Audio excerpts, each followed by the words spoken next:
vendredi 15, samedi 16. La maison domestique de l'empereur de part de Plymouth se trouva composée encore de 11 personnes. Je me fais un plaisir de consacrer ici leur nom. Je le dois à leur dévouement, quelque nombreuses que se trouvaient. Cette maison de l'empereur, on pourrait dire cependant que depuis notre départ d'Angleterre durant notre traversée et depuis notre débarquement à Sainte-Hélène, elle avait cessé d'exister pour lui. Notre dispersion, les incertitudes de notre établissement, nos besoins et régularités avec lesquels ils étaient satisfaits, avaient nécessairement créé les désordres. Dès que nous nous trouvâmes tous réunis à Longwood, l'empereur voulut régulariser tout ce qui était autour de lui et chercha à employer chacun de nous suivant la pente de son esprit, conservant au grand maréchal le commandement et la surveillance de toute grande. Il confia à M. de Montalon tous les détails domestiques. Il donna au général Gourgaud la direction de l'écurie et me réserva les détails des meubles avec l'administration intérieure de ceux qui nous seraient fournis. Cette dernière partie me semblait tellement en contact avec les détails domestiques et j'ai trouvé que l'unité sur ce point devait être si avantageuse au bien commun que je me prêtais le plus que j'ai pu à m'en faire dépouiller, ce qui ne fut ni difficile ni long. Ces nouvelles dispositions de l'empereur arrêtées, tout commença à marcher tant bien que mal, et nous en fûmes certainement beaucoup mieux.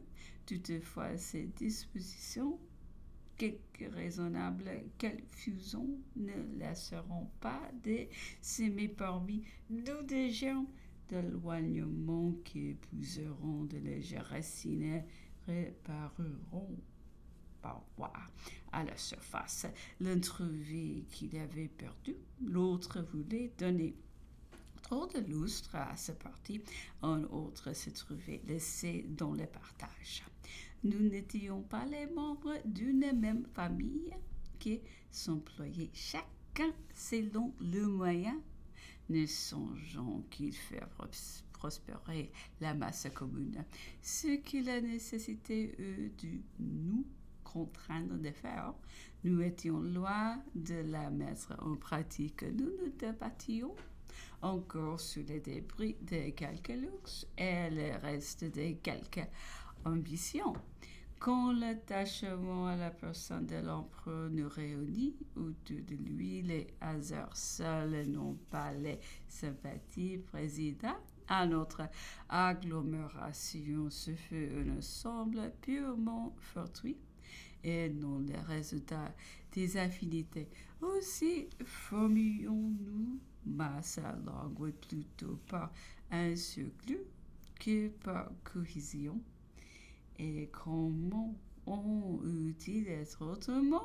Nous étions presque tous étrangers, les uns aux autres, et malheureusement, les circonstances, l'âge, le caractère étaient en nous autant des dispositions à la demeurer. Ces circonstances, bien que légères, ont eu pourtant la conséquence fâcheuse de nous priver en grande partie de nos plus douces ressources. Elles ont empêché parmi nous cette confiance, cet épanchement, cette union intime que pouvons reprendre quelque charme, même au sein des plus cruelles infortunes. Mais aussi, par contre, ces mêmes circonstances m'ont bien souvent rendu témoin des dispositions privées du cœur de l'empereur.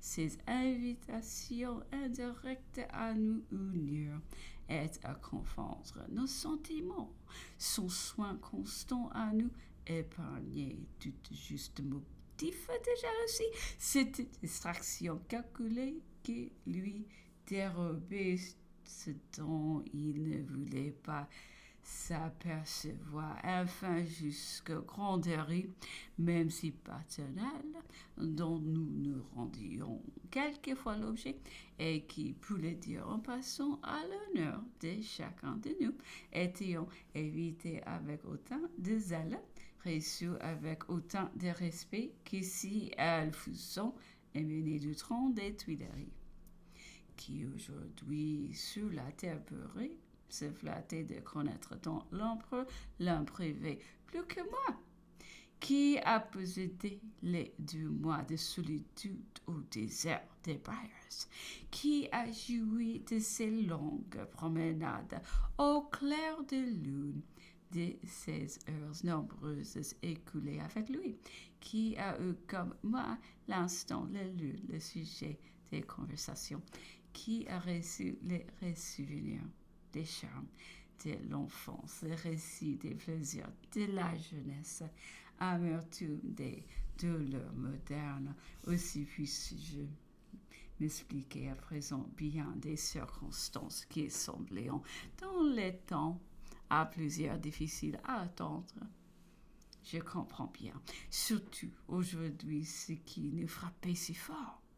Elle caractérisait particulièrement au jeu de sa puissance, savoir qu'on n'était jamais complètement perdu avec lui, que quelque éclatante qu'eût été la disgrâce, quelque profonde qu'eût été abîme où l'on avait été jeté, on devait toujours espérer d'en revenir qu'une fois de près de lui. Quelque faute que l'on fit, quelque déplaisir que l'on causa, il était bien rare de s'en voir éloigné tout à fait. C'est qu'il est dans l'empereur à un degré éminent duquel était bien précieux. Un grand fond de justice est une disposition naturelle à s'attacher. Quelles que soient les contrariétés et les mouvements de colère qu'il vient à prouver, il est encore un sentiment de justice qui reste tout puissant sur lui. On est toujours sûr de le rendre attentif à de bonnes raisons. On est même sûr, si l'on garde le silence, de le lui voir produire lui-même. Il s'en présente à son esprit.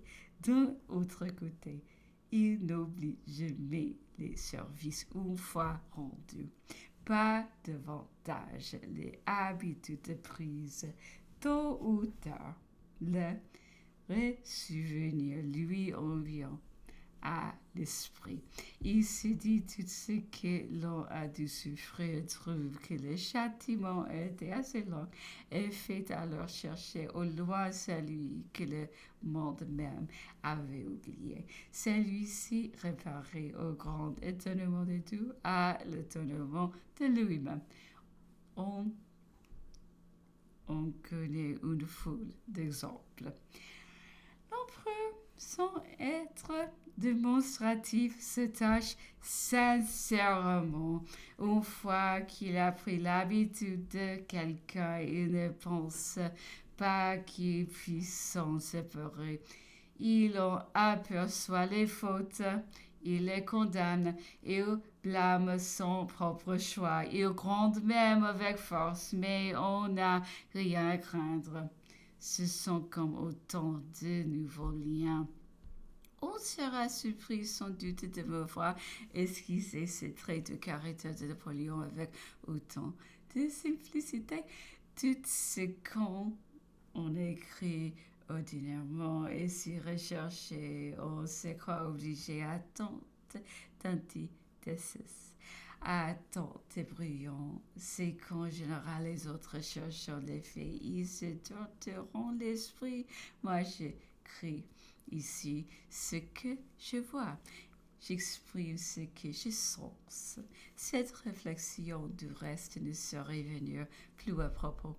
L'empereur procurait aujourd'hui avec moi dans le papier anglais un portrait de lui par archevêque de Malines, hérissé d'antithèse et d'esprit alambiqué de contraste et d'affecterie. Il a voulu que la grand maréchal le lui transcrivît mot à mot. En voici les principaux traits. L'esprit de Napoléon, dit l'abbé de Pratt dans son ambassade de Varsovie en 1812, était vaste, mais à la manière des Orientaux et par une disposition contradictoire, il retombait comme des son propre froide dans des détails comparés durs et nobles. Les premiers étaient toujours grands et la seconde petite de ville. Il en était de son esprit comme de sa bourse, dont la munificence elle a laissé tenir en chacune un cordon. Ce génie fait à la fois pour la scène du monde et pour les tréteaux, représentait un manteau royal joint à un habit délicat. C'était l'homme des deux extrêmes, l'homme qui, ayant commandé aux Alpes de s'abaisser au simplon de s'aplanir, à la mer de s'approcher ou de s'éloigner de ses rivages, a fini se livrer lui-même à une croisière anglaise.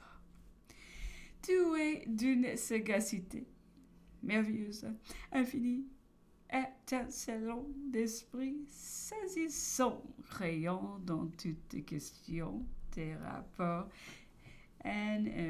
inaperçus et nouveaux, abondants en images vives, pittoresques, en expressions animées et pour ainsi dire d'ardeur, plus pénétrantes pour incorrection même de son langage toujours un peu empreint d'étrangeté, suffit de se dire mobile à l'excès. Il s'était fait d'autres règles d'optique que les autres hommes, et joignait à ses dispositions l'ivresse du succès, l'habitude de boire dans la coupe enchantée, de se livrer de toute l'essence de l'univers, et vous serez sur les voies de l'homme qui unissant dans ses bizarreries tout ce qu'il y a de plus élevé et de plus vil parmi les mortels, des plus majestueux dans l'éclat de la souveraineté, des plus péremptoires dans les commandements, avec ce qu'il y a de plus ignoble et de plus lâche, jusque dans ses plus grands attentats. Joignant les guet-apens au détrônement, présente une espèce de Jupiter-skip qui n'avait pas encore paru sur la scène du monde. Certes, voilà de l'esprit et du plus recherché. Je passerai sur l'inconvénient, c'est le scandale de caractère grave d'un prêtre, d'un archevêque comblé des bienfaits de son souverain, auquel durant sa prospérité, il fit la cure la plus assidue qu'il endura des plus grandes flatteries, et qui se fermait au jeu de l'infortune des expressions aussi triviales, aussi grotesques, aussi injurieuses que celles qu'on vient de lire plus haut.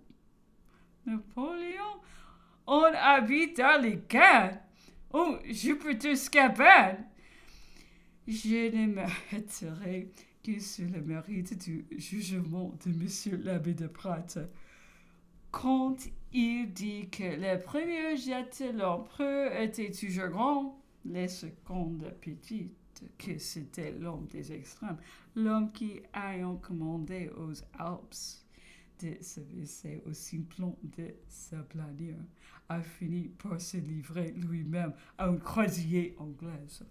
Monsieur l'abbé de Pratt a donc bien peu senti l'élévation, la grandeur, la magnanimité d'une si noble démarche. Se séparer d'un peuple qui guériront des meneurs infidèles afin de lui faciliter ses destinées.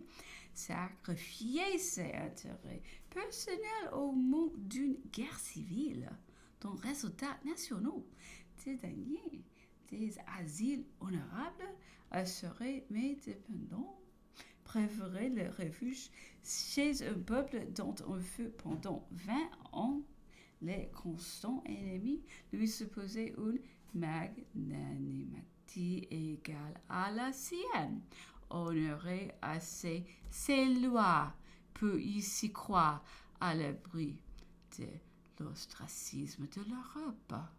Certes, de telles pensées, de telles déterminations ne sauraient être l'opposé du gigantesque, du noble et du grand